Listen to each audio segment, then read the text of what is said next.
এটা কথা চাওক, যেতিয়া এটা পেচেণ্ট যেতিয়া কমাত গুচি যায় তেতিয়া কি হয়, বাহিৰৰ পৰা স্পেচিয়েল ফ্লাইট লৈ পেলাই ডাক্তৰ আনে।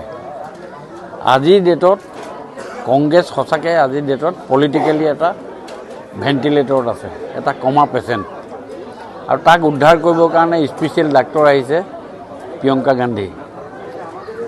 এইটো এনেকুৱা এটা অৱস্থাত আছে এতিয়া, আৰু উদ্ধাৰ হোৱাৰ কোনো ব্যৱস্থা নাই, আৰু এইটো উদ্ধাৰ হ'ব নোৱাৰে, যিহেতু তেওঁলোকে বহুত দেৰি কৰিছে।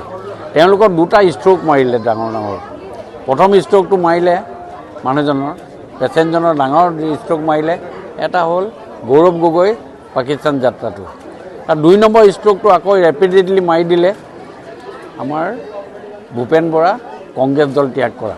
এতিয়া যিমান ডাঙৰ ডাক্তৰ নহওক, দিল্লীৰ পৰা নালাগে, আমেৰিকাৰ পৰাও যদি প্ৰিয়ংকা গান্ধী নালাগে, অইন বেলেগ কোনোবাও যদি আহে, ইটালীৰ পৰাও যদি কোনোবা আজি ডাক্তৰ আহে, তেতিয়াহ'লে এইটো ৰিপেয়াৰ হোৱাৰ সময় নহয়, আৰু ৰিপেয়াৰ হ'ব নোৱাৰে। পলিটিকেলি কংগ্ৰেছ আজিৰ ডেটত এটা কমা পেচেণ্টৰ নিচিনা হৈ আছে।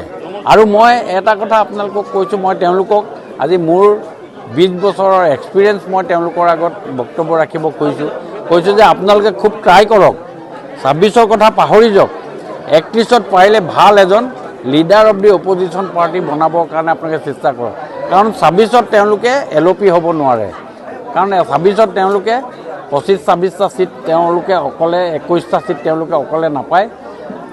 সংযোজিত হৈ তেওঁলোকৰ সহযোগী দলৰ লগত মিলি তেওঁলোকে কৰিব পাৰে, সেইটো বেলেগ কথা।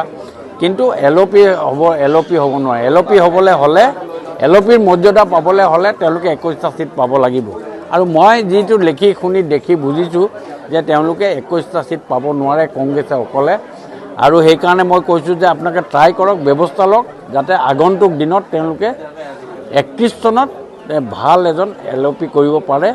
আৰু এতিয়া যিজন ডাক্তৰ তেওঁলোকে আনিছে উদ্ধাৰ কৰিবৰ কাৰণে, এইটো সম্ভৱ নহয় আজিৰ ডেটত। এইটো এটা কমা পেচেণ্টক যিমান স্পেচিয়েলিটি থকা ডাক্তৰ আহিলেও এইটো সম্ভৱ নহয়।